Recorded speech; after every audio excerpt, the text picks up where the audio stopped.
Miliyoyin mutane suna amfani da fasahar artificial intelligence wajen samun maƙudan kuɗaɗe.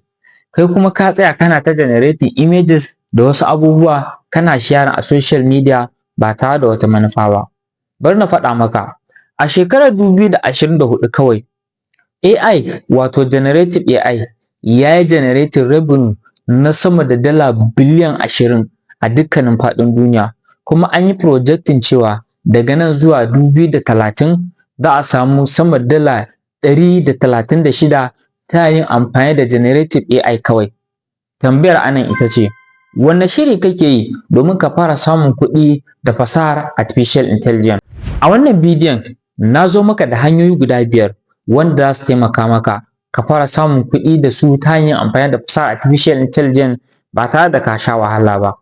Ka tsaya kalli bidiyon daga farko har ƙarshe kuma kai share ɗin bidiyon saboda mutane da yawa su amfana da abin da yake ciki. Abu na farko da zai taimaka maka ka fara samun kuɗi da fasahar artificial intelligence shine freelancing. Freelancing ina nufin ka kewa mutane aiki suna biyan ka ta online ba tare da ɓata lokaci ba. Ya za ka fara? Akwai hanyoyi guda 2 zuwa 3 wanda za ka ke iya yin freelancing da su ta hanyar amfani da fasahar AI kuma kake samun maƙudan kuɗaɗe. Abu na farko shine content writing. Za ka iya zama content writer ta hanyar amfani da tools irin su ChatGPT, Gemini AI da sauran AI makamantansu. Za ka iya zuwa ka buɗe profile ɗinka a LinkedIn ka yi applying ayyuka kamar irin su voluntary, irin su internship.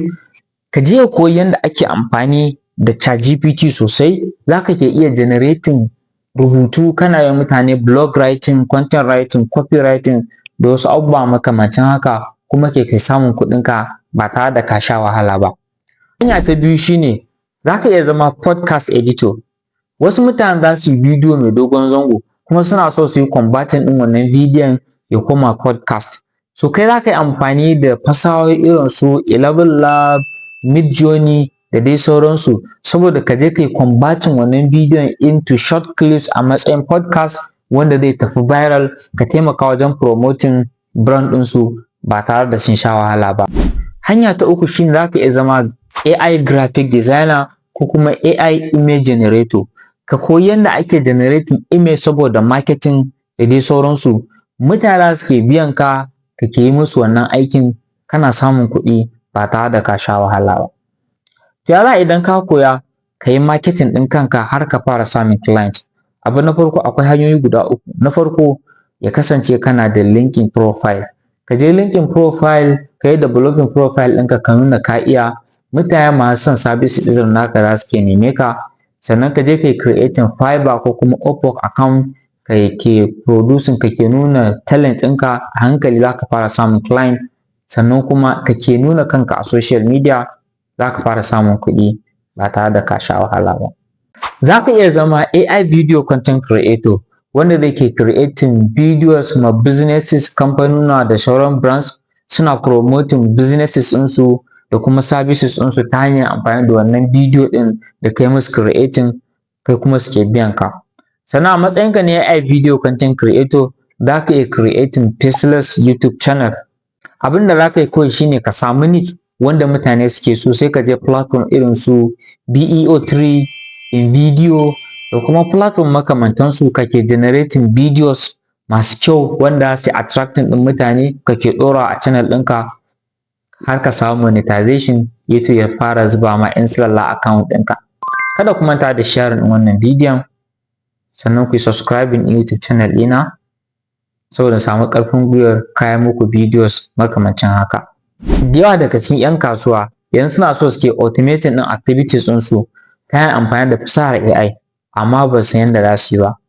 A matsayinka na AI expert ko kuma wanda yake so ya fara samun kuɗi da fasahar artificial intelligence, za ka iya creating AI automation. Me AI automation? Misali, ɗan kasuwa yana so idan an yi mai message automatically WhatsApp yake reply ko kuma an tura mai email automatically AI yake mai reply wannan email ɗin nasa. Kai wani lokacin hatta ɗaga kira yana so idan an kira shi AI ya masa reply. To za ka iya creating irin wannan abubuwan ka je ka sa musu a kamfanonuwansu su kuma suke biyan ka ba tare da ka sha wahala ba. wannan ma wata hanya ce mai sauƙi za ka fara samun kuɗi ta hanyar amfani da fasahar artificial intelligence. Ɗaya daga cikin hanyar da ake matuƙar samun kuɗi da ita ta hanyar amfani da fasahar artificial intelligence shine creating ɗin e-product. Za ka yi amfani da AI tools irin su ChatGPT, Gemini AI da wasu AI tools makamantan haka da irin su Canva, ka yi creating e-product irin su e-book, e-images, templates wanda mutane za su ke amfani da su wajen activities ɗin kamar irin su Notion, timetable, Excel da wasu abubuwa makamancin haka da ke zuwa kana siyar da su kuma mutane suna siya ba tare da ka sha wahala ba. Za ka yi amfani da platform kamar ChatGPT, Canva ka yi creating e-book ɗinka cikin sauƙi, sannan za ka iya zuwa irin su Amazon KDP, irin su Etsy da sauran hanyoyi makamancin haka ka siyar da wannan product ɗin naka. Wannan hanya ce mai matuƙar sauƙi wanda ko lazy irina zai iya zuwa ya yi su. Kada ka bari a baka labari kuma kada ka bari a barka a baya.